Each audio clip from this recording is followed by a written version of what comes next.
Hey everybody, this is Jeff Evely, the Ops Sgt-Major for Veterans for Freedom. Back with you now with my good brother Jake. Jake and I know each other from the trucker protest in Ottawa when we were guarding the monument together. And he went viral in a video where he was cleaning ice off the monument and he told the CBC to get the hell out of there. And we all thank you for it, Jakey, and we all love you for it. How you doing today, brother? Good, man. Just doing a little cleanup in the old orchard on the homestead. Nice, nice. A little bit of farming going on, eh? A little bit of farming going on, for sure. Right on. Proper thing for down there in the Annapolis Valley, Nova Scotia. That's right. That's right. Right on. All right, so I got this fresh article for you here, Jakey. I'm just going to throw it up on the screen.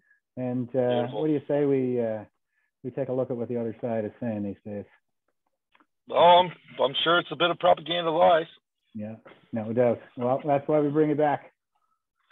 All right. I'm always here to tell everybody what the CBC is up to, 100%. Yeah, we read the CBC so you don't have to. Yeah. Okay, government tables bill to limit handguns, pledges to buy back assault weapons. Subtitle is Legislation Stops Short of Full Handgun Ban, but sets hard limit on number in Canada. Hard limit on the number of handguns. And, here we got some scary pictures. And then says underneath the caption of the picture says, the federal government has tabled new gun control legislation that includes a national freeze on buying, selling, and importing handguns. The move falls short of a full ban, but it would effectively put a cap on the number of legal handguns in Canada. Okay, so that's what we're up against. We'll get the first little bit out of the way here. It says, new gun control legislation the federal government tabled Monday includes a national freeze on the purchase, sale, importation, and transfer of handguns in Canada. The government also is pledging to start buying back thousands of banned assault-style weapons before the end of the year. While the proposal falls short of a full ban on handguns, it would effectively limit their number in Canada. In other words, we are capping the market for handguns, Prime Minister Justin Trudeau told a press conference Monday. As we see gun violence continue to rise, it is our duty to keep taking action. So keep doing more of the same thing, expecting a different result. What do you think of that there, Jakey? Well, I think Einstein would tell you that's the definition of insanity. And yeah. like, for example, here at the bottom, when he was, where is it? Sorry, here. Down? Yeah, so you're capping the market on handguns. Incorrect. You're capping the market on legal handguns by legal gun owners that have gone through a course and a security check. Okay. That will do absolutely nothing to the illegal handgun trade or black market, which I will guarantee that is where most handgun violence comes from, is illegal handguns. So all this will do is disarm legal handgun owners and put them at risk. Yeah, I tend to agree. I can't seem to find a case where a legally owned handgun was used in the commissioning of a crime. I could be mistaken about that. I remember one time I went looking for the AR-15 as well because they banned that one. And the last time that one was used, I think it was like a domestic dispute and there was a standoff, nobody killed, but it was back in the 70s. That's how far back you have to go to find the last time somebody used an AR-15 in the commissioning of a crime. So again, this is they're picking on a straw man here. It's like it's a scapegoat operation where they're going after law-abiding citizens, and I always kind of say like, hey guys, maybe if we want to stop all these gun deaths, all we need to do is just pass a law banning murder. Why don't we do that? Well, in classic social Marxist fashion, they're using the death of the children in the Texas school shooting, which I might add was ended not by all the police that were there, but by two Border Patrol agents that were ex-military. One drove from 40 minutes away. The other one was across the street, grabbed his barber's shotgun, and they went in and sorted that situation. The other thing that the news cycle hasn't run is, and I can't remember, it happened in America, I can't remember the town, but there was a shooter that showed up at a graduation party and a lady pulled her legally owned pistol out of her purse and dropped the clown. Yeah. Saving X amount of lives. Yeah. So in both of these situations, who ended these terrible, terrible situations? Legal gun owners. I was doing a little bit of looking on that, actually, because I'm thinking in the same way that you are about this, I think. And I found this paper here. Here, I'll show this. Let's go back to the top so I can make sure we get this. Okay, so this is a report from the Crime Prevention Research Center. It's a concealed carry permit holders across the United States 2020. So this is, an organization, a research organization. I don't really know much about them. It seems like it's pretty good paper, but let's just look at the first couple of graphs here. They got some good images. Here we have figure 1 alpha, murder rates and the percentage of adult population with permitted concealed handguns. And here we have the orange line. This shows the percentage of adults with a permit. So that's a concealed handgun permit. And we can see that it's going up rather exponentially. That was one of the things people remarked on, especially during the Obama years, is how much it really went up. And here on the blue line, we can see that the murder rate is steadily going down. So it went from 5.7 to 5.0. I believe that's number per million, if I'm not mistaken. I'm not seeing it on this graph here. But at the end of the day, more handguns and more legal firearms owner does not correlate to higher rates of gun deaths or murder. On the contrary. Well, they can't show you a single statistic that proves taking legal guns from legal gun owners is going to lower the crime rate. Yeah. That makes no sense. It's like these gun-free zones that they have. Well, if you were some mentally disturbed person, probably taking too many pharmaceuticals prescribed by your doctor, and you decided to do something terrible, would you maybe pick somewhere that there isn't any guns? And you can be stopped? I think you're bang on there, Jake. It's a soft target problem, more so. 100%. Yeah. I mean, they had an armed guard at the school, I believe, actually, and he just kind of let it go. There was some kind of somebody saw him anyway, some kind of a security guard. But no, that actually came out as a lie. Did it? Okay, wow. Yes, because Governor Abbott, who's the governor of Texas, that's what the I think it's the Uvalde Police Department had said to him originally, and then it came out that there was nobody there. There was no liaison officer there at the time. Okay, all right, that's interesting. The door open for some reason. Yeah, but Ruby Ridge is all I got to say there. Yeah, and I remember, at least when I was going to high school, anyway, we had security in the high school. My high school, they weren't armed, but just 20 minutes north of where I was, they had a police officer, and that was his beat. It was in the high school. Yes, it was like the vocational school, where you could be a welder instead of an academic or something like that. But yeah, that was just his regular beat. His full-time job was to be at the school, and he was armed. How many veterans do we have in America and Canada that would gladly? I want to say 100,000 in Canada. In America, yeah. And so, how many are in America that are all combat vets and that would gladly take that job? A lot. There's a lot of them. A lot of guys would do it for free as long as they kept getting their pension. Yeah, absolutely. You know what I mean? It could even be like a parents' association of some kind. Anything. There are like these gun-free zones where you could have a veteran teacher with a concealed carry permit, but they're banned from carrying inside the school. And so again, I think that just sort of supports my original statement there about a soft target problem, more so than anything. Do you think all these yuppie private schools have armed guards or not? How come they never happen at yuppie's private school? That's a great point. I wasn't even thinking about that. And okay, weird how that's never the soft target, eh? Yeah. I'll show you. How about the 40 people that were shot in Chicago this weekend that nobody gives a shit about? Gun-free city. Weird. Happens in New York and LA. And what's the common denominator? Oh, that's right. Gun-free. Gun-free. That's right. And Democrat policies. So we have Marxist bullshit policies. 100%. Marxists don't like guns. I mean, they like the elites to have guns. Well, like, okay, Hitler took the guns, Stalin took the guns, Mao took the guns, Pol Pot took the guns, Fidel took the guns. Like, do we see a pattern here, people? It's called democide. Yeah.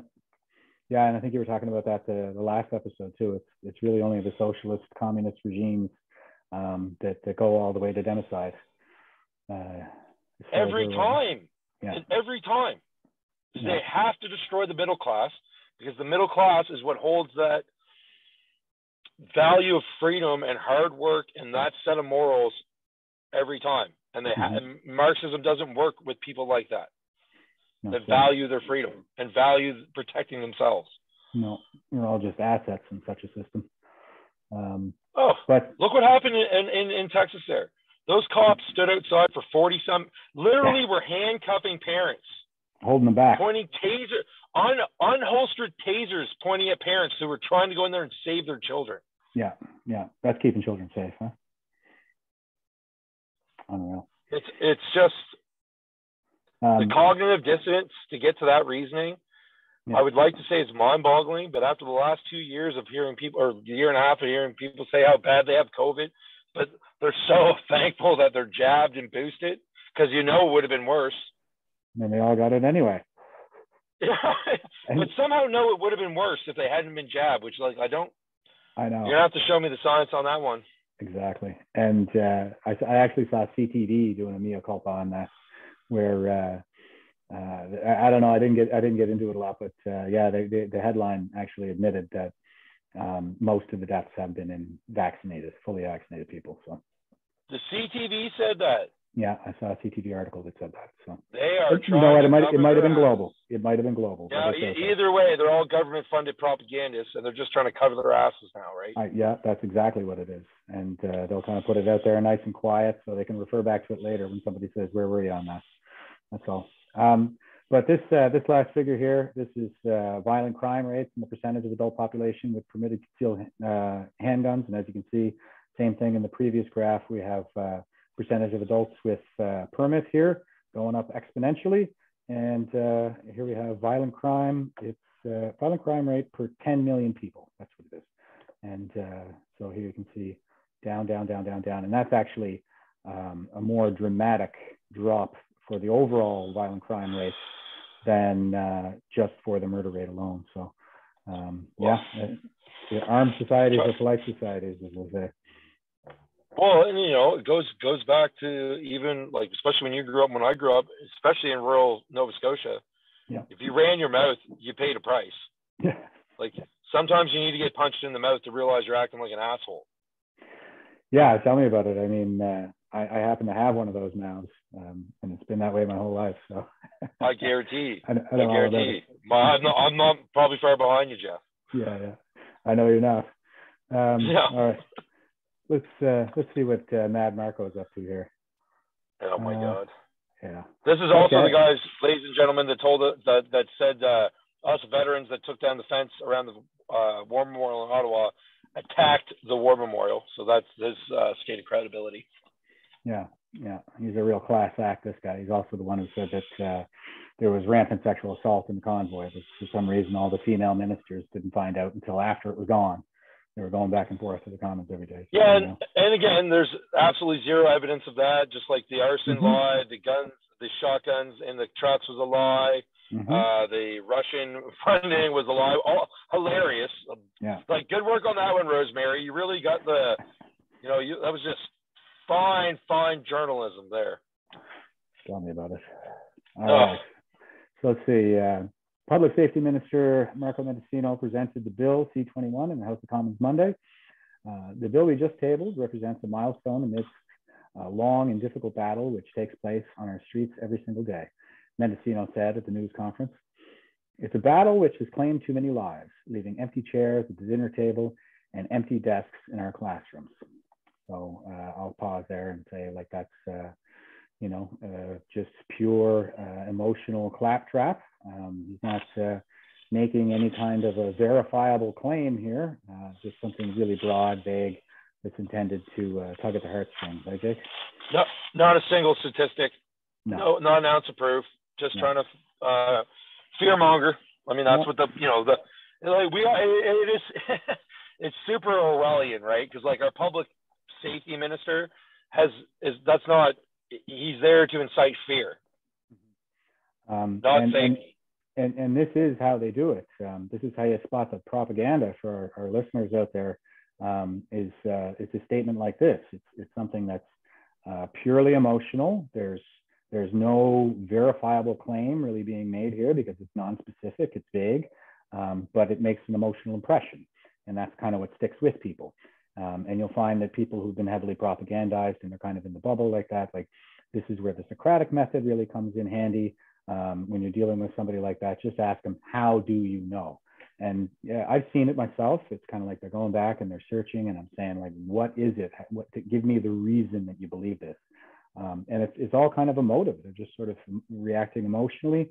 And it takes them a while to come around, and sometimes they react a little bit of hostility and stuff like that. But yeah, to get them thinking, just start asking them that question. How do you know that? And what they'll kind of end up doing is they'll just kind of spin and spin. And it's like, wait a second, I don't really have the reason. I never seized on it because they're not even telling you the reason. They're just kind of emoting at you and manipulating it. 100%. And you care about these people, but you don't care about all the vaccine injured. Don't hear a word for them. No. I guarantee you there's more vaccine injured people in Canada in the last year than have died by gun deaths. I will guarantee it. Yeah. I believe it 100%. I can't tell you how many people I know that have died mysteriously or have had heart attacks, kids that can't play sports anymore. But forget them. Let's worry about our non-existent gun problem. Yeah, exactly. Our non-existent legal gun problem. Yeah, the legal is the kind of the key word there too, because of course all the handgun deaths are in Toronto, and those are all illegally smuggled in, and they're all gangbangers who get bail the same day, and Tamara Litch gets held for 3 weeks. And let's just not forget that the Liberals have I don't know if they passed it or they tabled a bill, so there's to weaken gun crime sentences. Yeah. So where are you at? I can't remember the specifics of that one too, but there were lowering. I just clicked in my head, but getting rid of mandatory minimums, I think, or something. Well, okay. Since we're on that topic, I have to bring up the Greens. If there's anybody out here that supports the Greens, I would like you to ask why they tabled a motion to have no minimum sentence on rape, child luring, bestiality, and I believe 42 other of the most heinous, sexual, disgusting, heinous crimes that we have. Why? Yeah. Why? Yeah. There are these toxic ideas, these socially abusive, taboo ideas. I think that's kind of what it is. It's like they're just smashing taboos, or they think they're smashing taboos. But really what they're doing, I think, is kind of going against everything we stand for in the West, chivalry is dead, as they would say. And now it's like they're going right after the kids. Like we're not even supposed to object to the sexualization of kids in schools, and because it's all part of the woke dogma at this point. It's all sort of a complete ideology, and they can't seem to parse one. They can't separate one issue out from the other. So if you're a green and you're for a green agenda, well then you're anti-gun and you're pro pedophilia these days, apparently. But it all kind of goes I just cannot. If someone can give me, I would like anyone to give me a valid reason why there should be no minimum sentence on rape or child luring. Don't ask me, brother.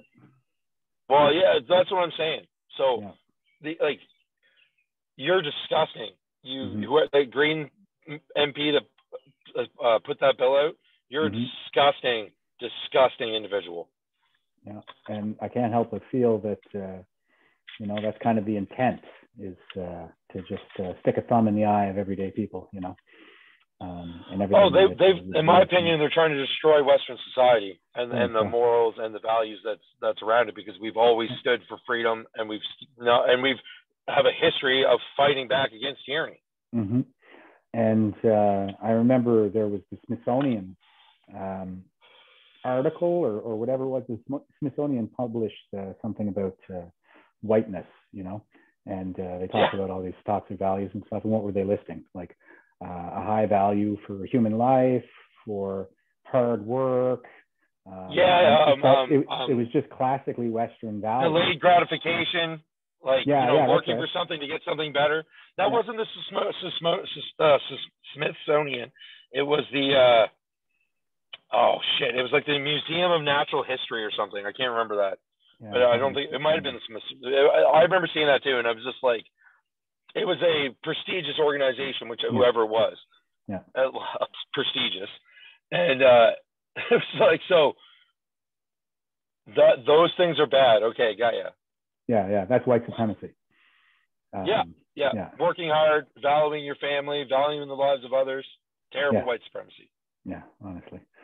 All right, next up we got the legislation revised some federal measures that didn't pass before last year's general election and implements some new proposals made during the campaign.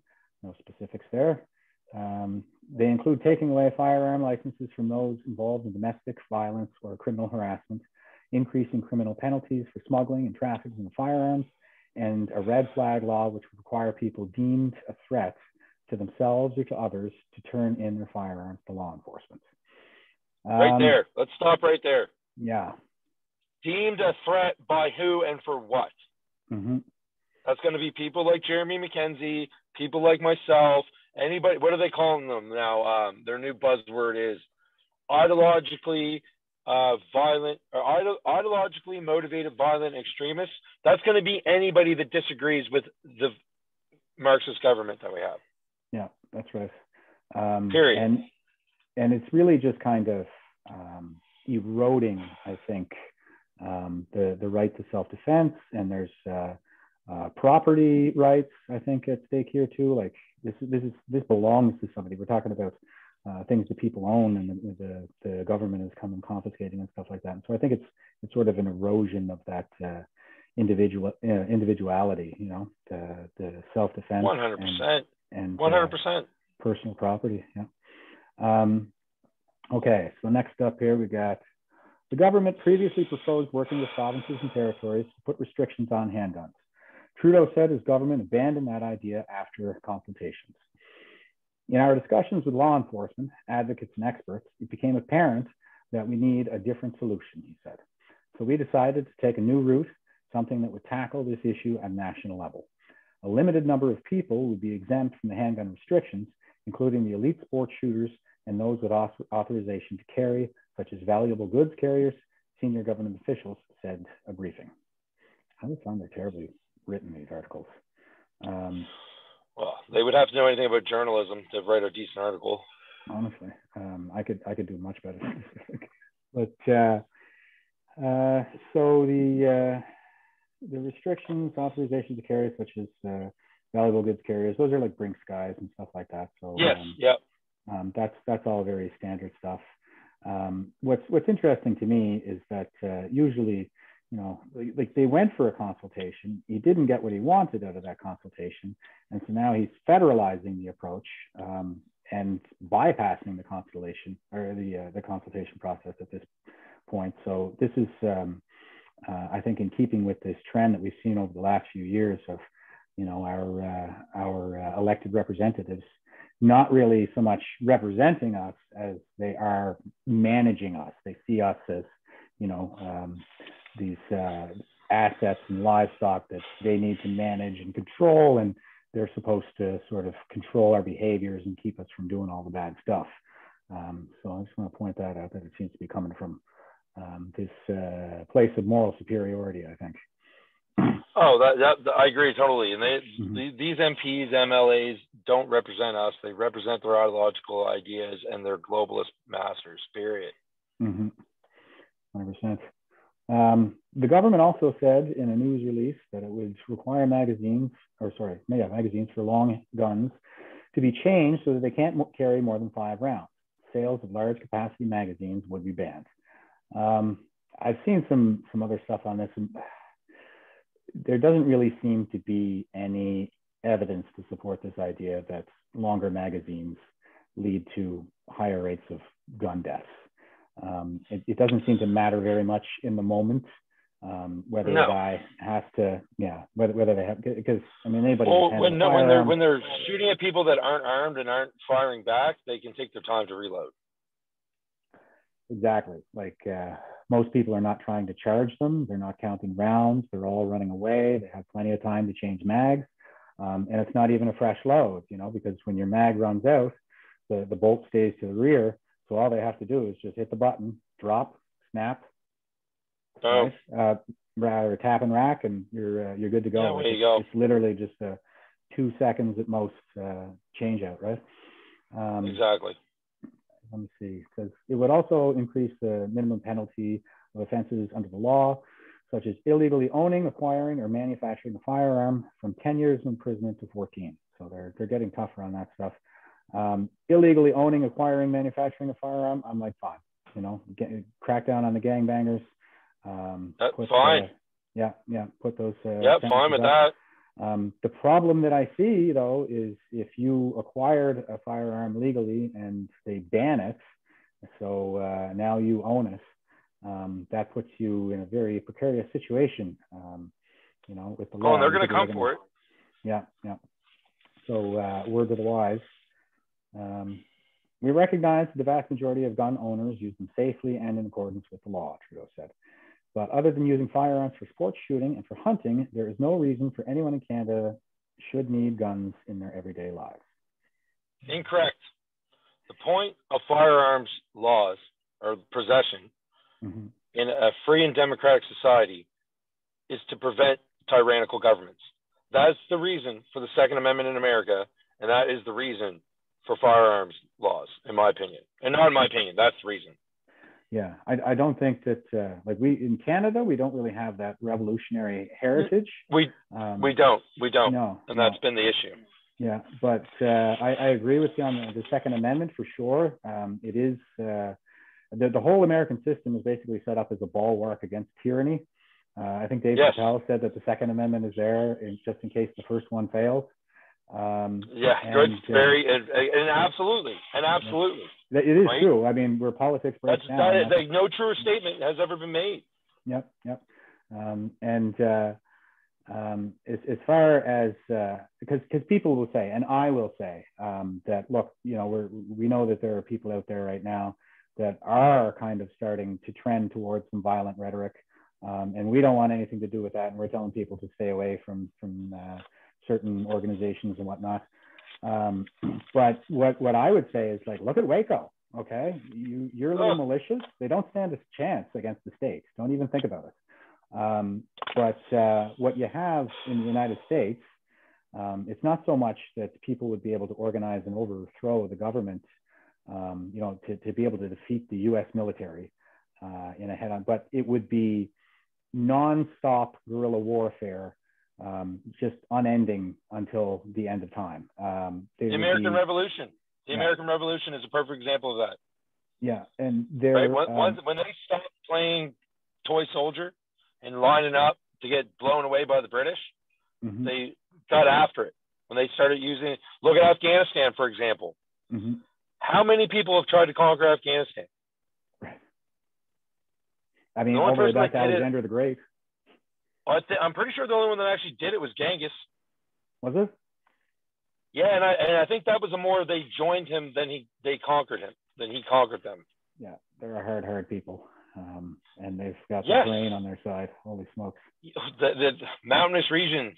Yeah. Mountainers, islanders, and people that live in the north are hard people because they have to be. And they're armed. Right. Yes, they are. Yeah, and I've said it before, but the one thing that I think would probably do the most in terms of solving the intractable solution we have in North Korea at the moment would be an armed citizenry. Yes. Yeah. Yes. Yeah. 100%. And every high school kid should graduate with their PAL. Period. I think that it's kind of like first aid, you know, like just having some firearms training, familiarity, stuff like that. It's kind of like having first aid. I mean, it's a just in case, and you hope you never have to use it, right? How much more likely are you to hurt yourself with something that you don't understand than you are if you do understand it? Yeah. Whether you like it or not, like I'm a hunter, man. I don't enjoy killing things. No. So you know what? Oh, you mute. There you go. There it is. Yeah. Sorry, what were you saying? Sorry, I just had a call there cut out. Just like I said, I'm a hunter, man, but I don't enjoy killing animals. Right? Like just because you're trained in using a weapon doesn't mean it's going to turn you into a mass murdering lunatic by any means. Right? Yeah. You know, I live on a farm. I gotta, put things down from time to time. It happens. Yeah, that's right.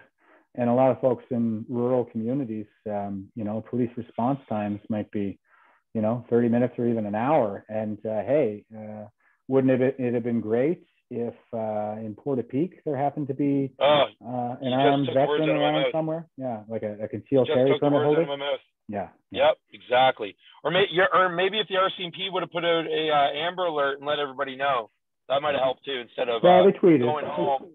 Yeah, no, just go home. Yeah. And warn your family and friends, but don't tell anybody else.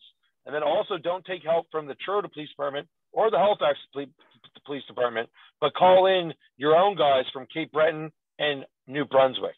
Yeah. Nothing strange going on there, guys. Not at all. Nothing. Why did Gabriel Wortman have police uniforms and 2 cop cars? Nothing shady going on there, and now they won't even testify. Oh, that whole mass shooting inquiry is the biggest cover-up ever. Kabuki theater. You nailed it. Yeah. And the only other thing I would say about this is, like, and this is just my view again that I'll throw in, but I think that, we all say that human beings, we can't handle absolute power. Absolute power corrupts, absolutely. And so we should avoid concentrations of power, like monarchies and stuff like that. We got away from this stuff because we understood this, right? And when we're talking about the firearms issue, I mean, that's a power, that's firepower. And essentially what I hear in these arguments is they want to concentrate that power in the hands of the state. So the elites will have access to the firepower, but the everyday folks will not.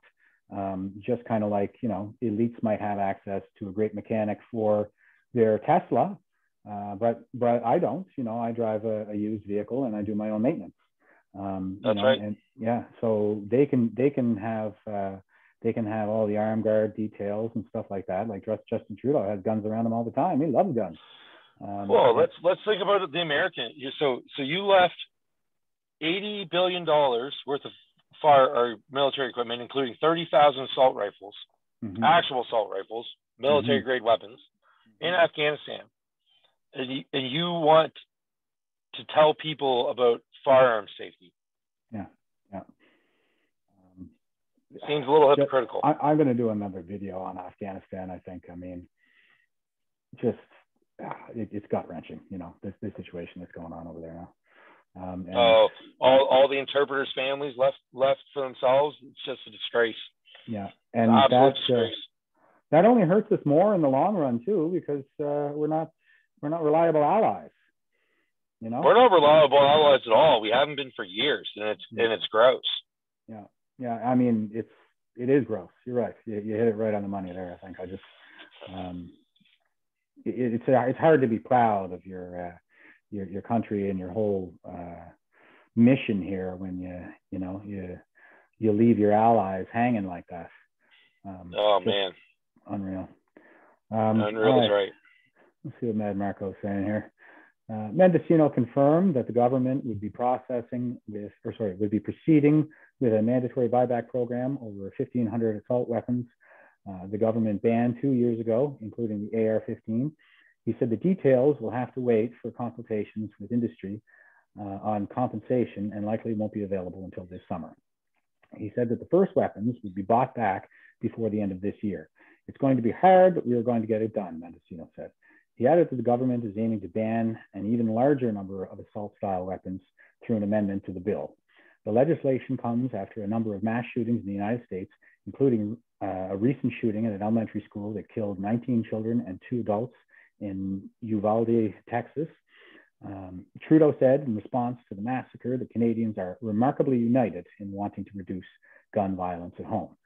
Prior to the presentation of the bill, the House unanimously voted in favor of a motion expressing its horror at the Uvalde shooting and condolences to the family, friends, and communities of the victims. Yeah, every time we have a tragedy like this, there seems to be an effort to politicize it, coming from these folks, the anti-gun folks on the left there.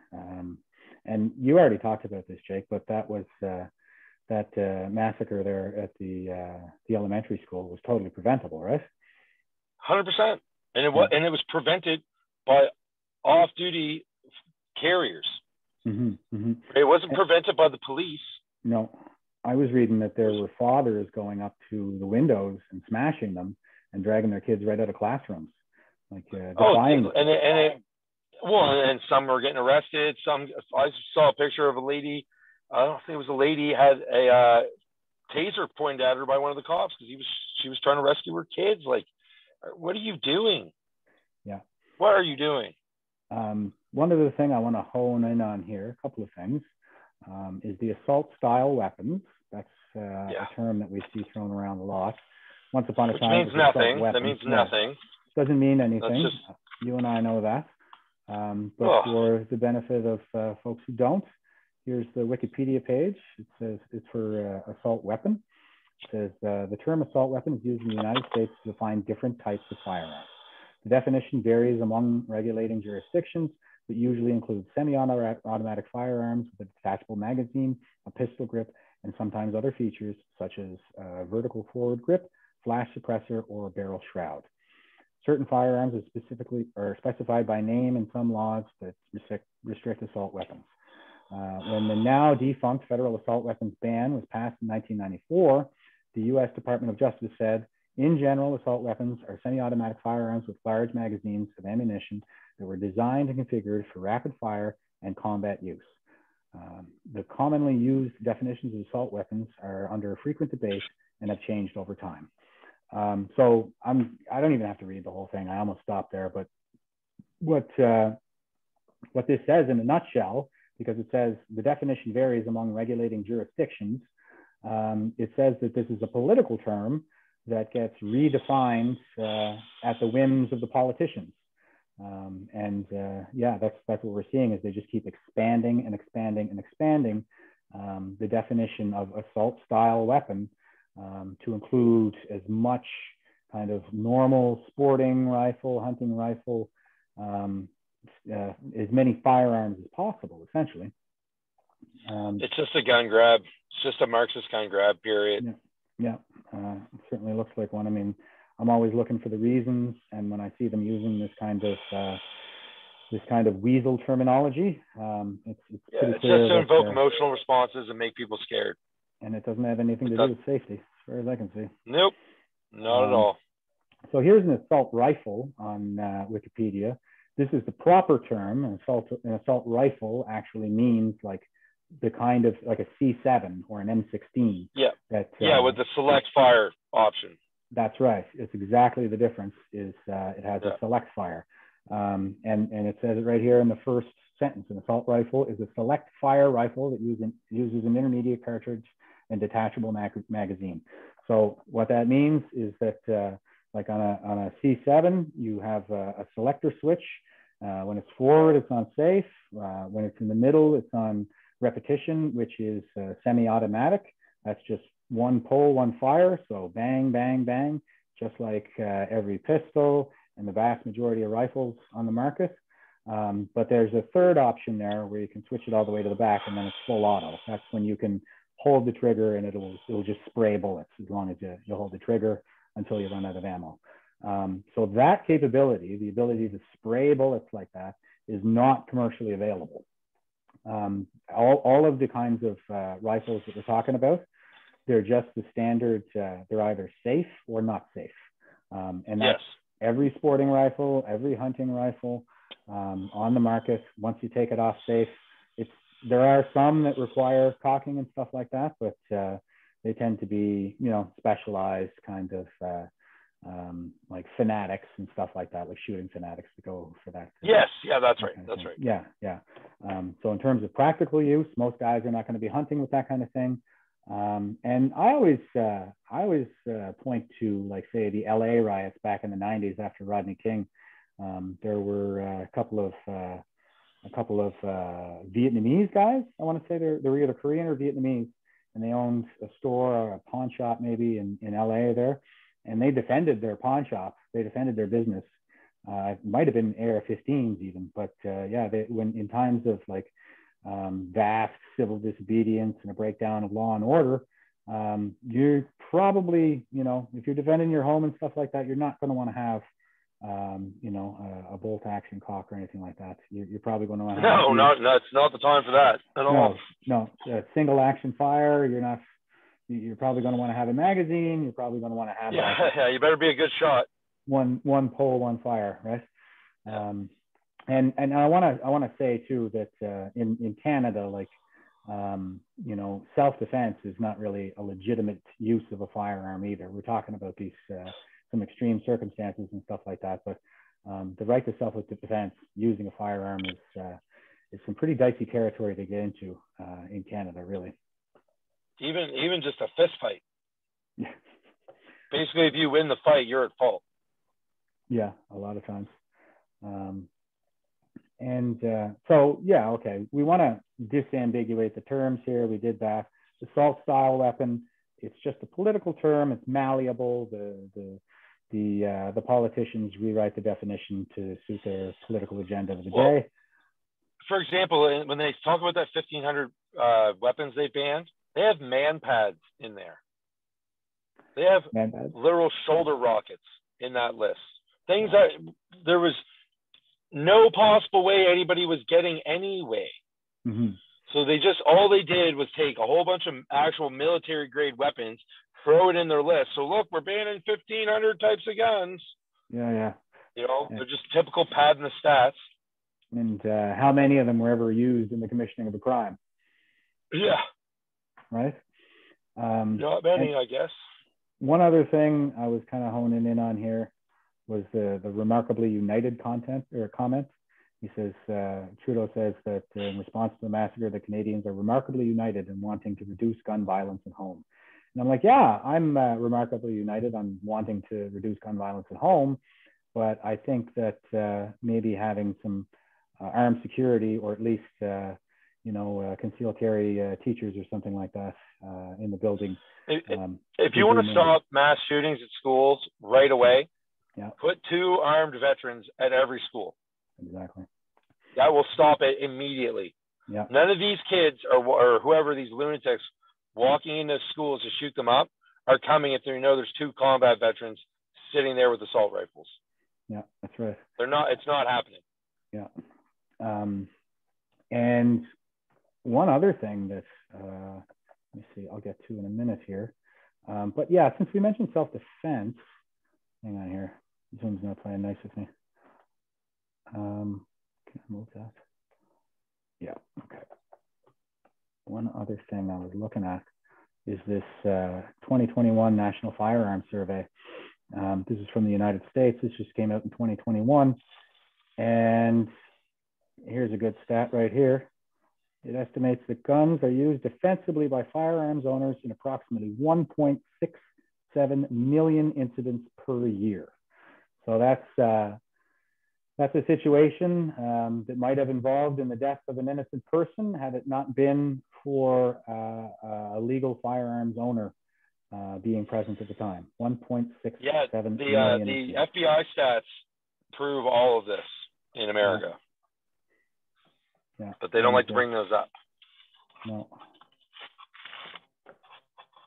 They'll talk about the number of gun deaths, which I think, and they play with those terms too. A lot of those terms, like, they include suicide. I was looking at that. Like, when they're talking about gun deaths, they'll include suicide and something like that just to get the numbers Yeah, up, right? because someone that's suicidal won't find another way, right? Yeah. Oh yeah, exactly. And it's if it's not a gun death by suicide, then it'll be hanging, right? Those are the two. Or you know, the mass amount of opiates they've pumped into our countries. Yeah, whatever weakens the West, I think at this point is the agenda of the day. Yeah. All right. It says on Twitter, conservative public safety critic Raquel Dancho, I don't really know her, said the legislation does not effectively address gun violence. Today's announcement fails to focus on the root cause of gun violence in our cities. Illegal guns smuggled into Canada by criminal gangs, she said. The PM has had 7 years to fix this serious issue, yet he continues to chase headlines and bury his head in the sand. What do you think of that, Jake? Well, I'd say I don't really have much positive to say about the CPC and any of their MPs, but she's exactly correct. My opinion there. She's right on that one. Yeah, that's right. They had 7 years to do it. And what have we seen in terms of beefing up border security to intercept these shipments of guns and stuff like that? I haven't seen a damn thing. Well, I would compare it to the affordable housing we were promised. Yeah. I think the only thing they actually made good on, as far as I'm tracking, was weed. Weed, yeah. Yep. And it took them 4 years just to do that, just in time for the second. Well, and listen, and I don't agree with that either. The legalization of weed hasn't helped. Should have just been decriminalized. Yeah, I might be open to an argument like that. I think personally, I'm like, it's my body, and how I choose to recreate myself in the privacy of my own home using my own body is none of the state's affairs.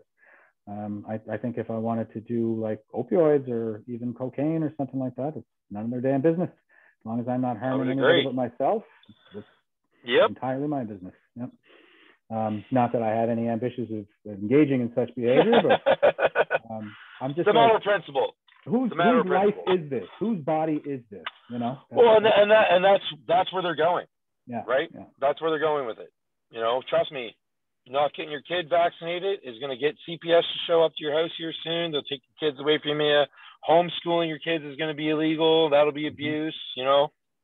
Yeah, they don't like. Well, actually, we had a politician in New Brunswick get caught on camera during the COVID fiasco, literally saying that they're not your kids, they're ours, referring to the state. Yeah, I remember that. Outrageous, of course. And I will give that father credit for not strangling that clown right there. Not so good. Well, God's got more restraint than I do, I tell you that. Yeah, no kidding. All right, let's see. It says, John Broussard, the Conservative House leader, told CBC's Power in Politics, the legislation unfairly targets legal gun owners.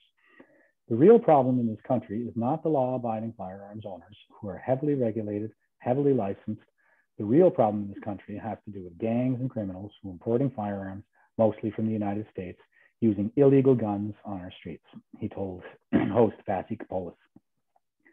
Alistair McGregor, the NDP public safety critic, agreed that handgun smuggling is an issue, but said the problem is complex and will require a number of different measures. What the government should be doing now is working with provinces and working with municipalities to help those jurisdictions that do want to ban a handgun, McGregor said. I don't know that there's a whole lot for me to agree with in there from the NDP. The conservative guy is saying the right thing, but that's what they do. And the NDP guy is just a clown. And, you know, he's obviously not going to say anything against Trudeau and their little, you know, Marxist prom party they got going on in the government right now. Yeah.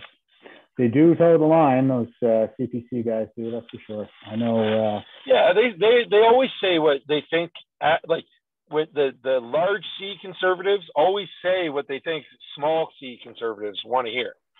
But as we've seen in their ridiculous span of their, political careers, their actions never meet their words, right? Never meet their words. No, I mean, where have they been the last 2 years on the issue? Voting unanimously with the Liberals and the NDP, if I'm not mistaken, for 2 years of COVID tyranny. Yep. And there were 2 unanimous votes during that time. One was to make the Proud Boys a terrorist organization, and the other one was to put any parent who takes their gender dysphoric child to see a counselor in jail. Yeah. Yep. And forgive me for being so suspicious, but I can't help but think maybe there's some big pharma money behind that whole lobby as well, right? Big pharma spends double in America. This is in America, and I'm assuming it's the same in Canada. Yeah. They spend twice the amount of money lobbying than big oil does in America. Think about that. Yep. We got. I think America has 5%, 4% of the world's population taking 56% of the world's pharmaceuticals. Something's wrong there. Might be a cause of some of these mass shootings. Yeah, I do think that high rates of depression are probably at the root there. And that has a lot to do with what's going on in the culture now. I mean, you're sending these young boys into these indoctrination factories and telling them that they're bad and they're sinful by nature, and teaching them to. You're either a victim or you should hate yourself. Yeah, you should hate yourself if you're too masculine, and you should hate your society. Your society is evil and racist, and everything that you guys have been standing for in the past, like it's all evil, and we're an evil civilization. So they just disparage the hell out of them, and basically groom them to go through with a biomedical gender transition. And it's no surprise to me that when we're just telling them to hate themselves like that they might be depressed and give in to despair, and then we end up with these kinds of situations where you have a mass shooter on the loose. Well, it's just nihilism. Yeah, it's nihilism, and I would say those parents of the children that survived this Texas school shooting are probably pretty happy about those 2 Border Patrol agents and their toxic masculinity. Yeah, no kidding. But they're pretty happy about that. Yeah. Our condolences to the other families. So I can't imagine, especially having those coward police officers standing outside for 40, 50 minutes. Like, there were more cops than there were parents, I think. It was unbelievable. How do you go to sleep at night, you bags of garbage? Yeah, waiting for SWAT. I'm like, for a single shooter? They might have got hurt, Jeff. Yeah. They might have got hurt. It's unbelievable. I was just like, you don't need SWAT for that. Like, for a single guy, a single untrained shooter. Yeah. That guy has no tactical training. They should be fired. We pay them to be brave. Fired. They should be doing life in prison. Yeah. For negligence causing death. 100%. 100%. And cops and politicians, in my opinion, should have sentences that are double if they're in power while they commit their crimes. Yeah, you're speaking my language now. I mean, I've been hearing that we're held to a higher standard for my entire adult life. What about our leaders? Well, Jeff, when we were in the Army, anybody in the military is subject to 2 criminal codes of justice. Mm-hmm. Right. Right. You got the standard the military code of conduct, and then as well as the regular criminal code of justice. Mm-hmm. Where's that with these cops? Mm-hmm. Look at the cops in Port Peck. Half of them are on stress leave and can't testify. Yeah. Oh, and the staff sergeants that are testifying aren't actually testifying. They're just telling their story, and the other lawyers aren't allowed to cross-examine them. Yeah. How do those families feel? I can't imagine, man.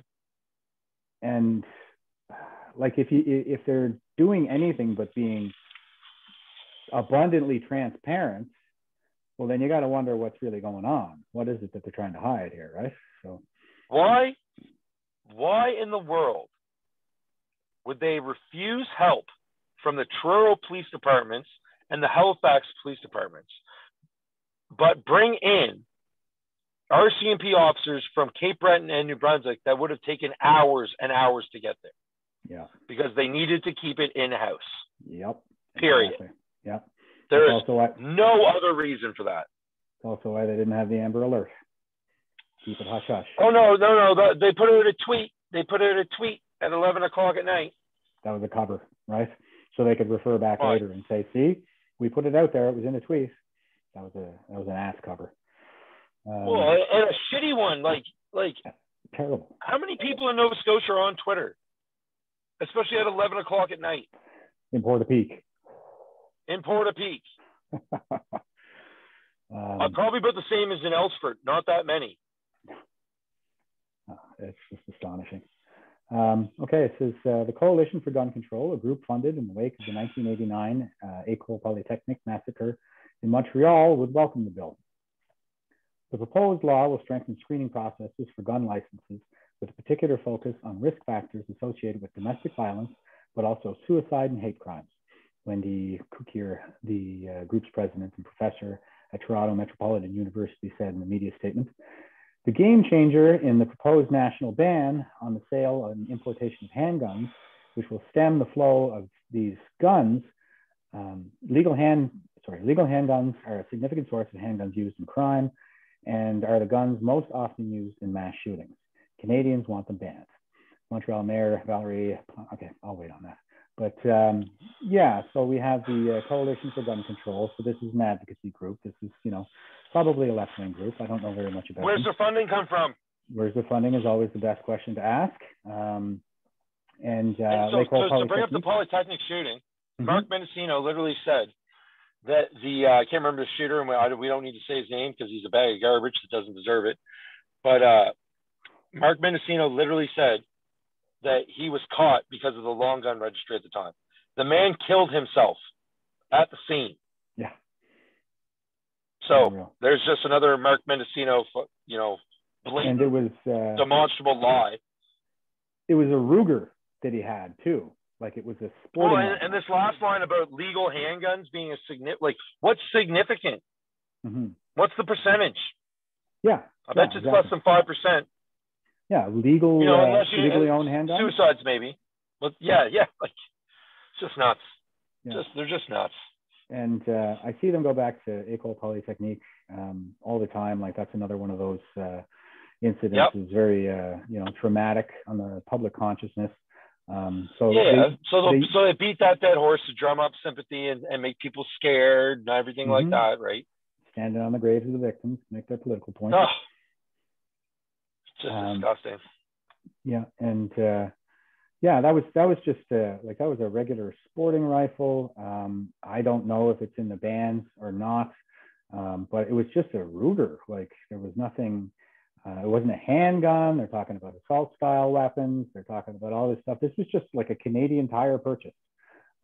Yes, a regular everyday rifle, right? Yeah, that this legislation will do nothing to prevent. Absolutely not. Yeah.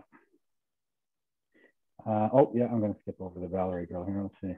Montreal Mayor Valerie Plante. I didn't know she got elected, but Montreal Mayor Valerie Plante also praised the proposed measures, but added she wants to see a full ban on handguns eventually. And there's her tweet.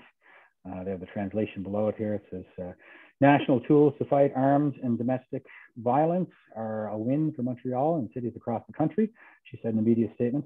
We hope that the step taken today by the Canadian government leads us towards the complete ban of handguns on our territory and out of the reach of young people. So complete ban of handguns. How do we see that impacting those gangbangers in Toronto, I wonder? They're going to be pumped. Yeah. Prices are going to go up, and they're going to have like soft targets for everyone. Soft targets. But, these people know nothing about that. This mayor knows nothing about that. She's just saying what she should say to have the liberal Marxist agenda pushed. Yeah. And I think it's also probably demonstrative of that cosmopolitan outlook, that a lot of the folks in the major cities have, especially right around the Ottawa, Toronto, Montreal corridor. Yeah, the whole Laurentian Valley.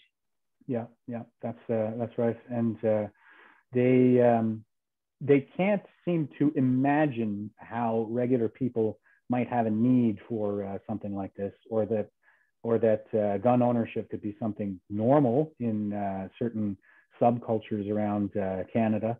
This is I see it as just a very cosmopolitan view on the subject. As the national tools to fight armed violence, domestic violence, all the usual talking points thrown in there, and they say a complete ban on handguns.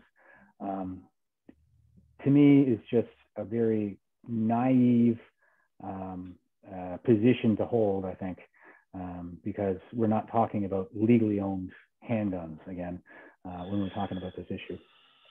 No, they just use their buzzwords, like you mentioned, to rile up fear, right? And like you said, these cosmopolitan people have no idea about our lives. No, they have none. No. Right? They have none. And then they fear what they don't know and are scared of, right? Mm-hmm.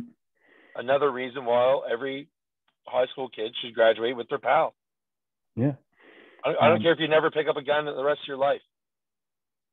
And I lived in Ottawa for 7 years, and I heard all the conversations and stuff like that. And yeah, I mean, they themselves say that they live in a bubble. But at the same time, I don't really see a whole lot of vigilance in terms of self-awareness or the recognition that there are other perspectives out there that are also valid. They're the center of the universe there, so our opinions aren't. Yeah, and we all right? have We're to just live like them. Most of us are just rural redneck racists, right? Yeah, that's right. Yeah, and they look down on us and they disparage us in that way.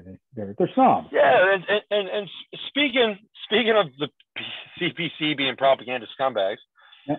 I noticed that they pumped up the hate on Justin Trudeau and the Jagmeet Singh at the vitriol that was being spewed at them because they've been destroying people's lives for the last few years.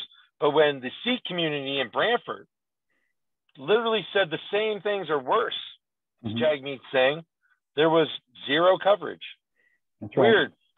Couldn't have their little racist spin, so they just left that one out. Yeah. I saw that. And that's the CBC covering for their little, mm-hmm. Coalition of Marxist garbage. Yeah, it was. It was a real problem for their whole narrative to see all those brown guys chasing after Jagmeet there. Eh? Like all the people in his own community were going after him.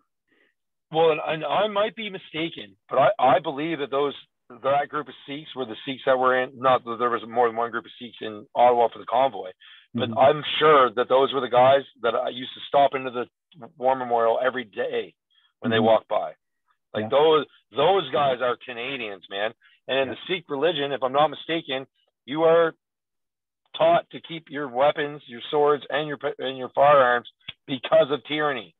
Yeah, that is a main tenet, excuse me if I'm wrong, but from my understanding, the Sikhs know what happens when the populace is disarmed. I'll bet you they do. I know. Yeah. I remember when they first started coming to Canada, like in significant numbers. I can remember seeing the news back then where everybody was freaking out because they carry kirpans, the ceremonial dagger.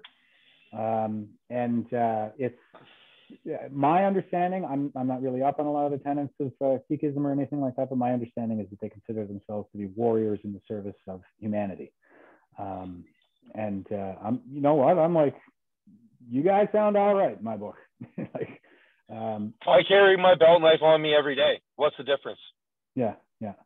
What's the difference? And I get I don't get looks where I live, but if I go to the city, I don't at the fundraiser, for example, I was wearing my suit and whatever, but I had my belt knife on, and I always have it on. Yeah. And it was a blade was a symbol of a free man in the Celtic culture as well, right? Right. I didn't know that actually, but the slaves in Celtic culture wouldn't have been able to carry knives, if you know what I mean, right? Because it was a weapon. Yeah, slaves are never allowed to carry weapons. That's weird. Yeah, that sounds familiar. Good parallel to draw there. But as for the Sikhs, I mean they consider themselves to be warriors in the service of their fellow humans. And we do allow them, as we should, to carry the Kirpan in schools and stuff like that now. And, you know, this is one of those times, like, if you step back for a second and try to see through the paradigm, it's like, isn't it ironic how, you know, the Sikhs are allowed to carry the weapons of their forefathers in recognition of their own duty, but you don't see, you know, Westerners carrying around firearms that they would have had as veterans who campaigned in the Sikhs' homeland, right? Like, right, not in Canada anyway. You know, no, only in blue states in America. Yeah, and so there's a kind of like, I guess there's a lot more tolerance for this idea that certain cultures could embrace the principled application of violence, like in a kind of a warrior culture. You know, there's a lot more tolerance from that, it seems, when it's coming from the Eastern traditions. But when it's coming from the Western traditions, that's seen as a threat. Yeah, couldn't agree with you more, Jeff. Yeah, it's interesting to contemplate anyway. Let's see, it says, Tracy Wilson, Vice President of Public Relations for the Canadian Coalition for Firearms Rights, criticized the bill and the Trudeau government's approach to the issue, saying the proposed law puts too much emphasis on regulating legal firearms and not enough on criminals and unlicensed weapons. She says, once again, it's targeting the entirely wrong demographic, she says. Once again, Trudeau's choosing to go down the path of targeting legal, licensed, RCMP vetted gun owners instead of focusing on unlicensed criminals and their illicit firearms. Yeah, I mean, it's basically a scapegoat as far as I can. Yeah, she nailed it. Yeah, she nailed it. Yeah, she did. So and they're gonna get bonus or brownie points in the public, and then disarm legal Canadians, legal gun owning Canadians. For what reason? Yeah, because it's not going to affect gun crimes. And actually, that's untrue. Gun crimes will go up because of this. Yeah, I believe that. And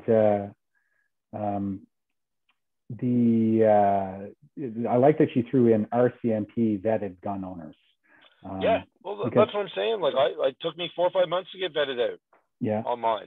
And like, you know, like, for example, which I thought this was hilarious.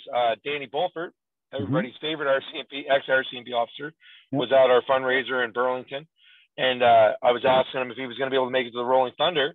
And he had to go take his pal and our pal because, you know, he's a civvy now. And we just had a laugh because, you know, the guy was a master sniper. Yeah. So, you know, we all get vetted. Yeah. And I think our gun laws in Canada are fine. Like, you should have to take, like, I won't say fine, because I think I should be able to have if I have my restricted PAL, I should be able to have a handgun on my hip at any time. Because I've gone through the training and I've been vetted.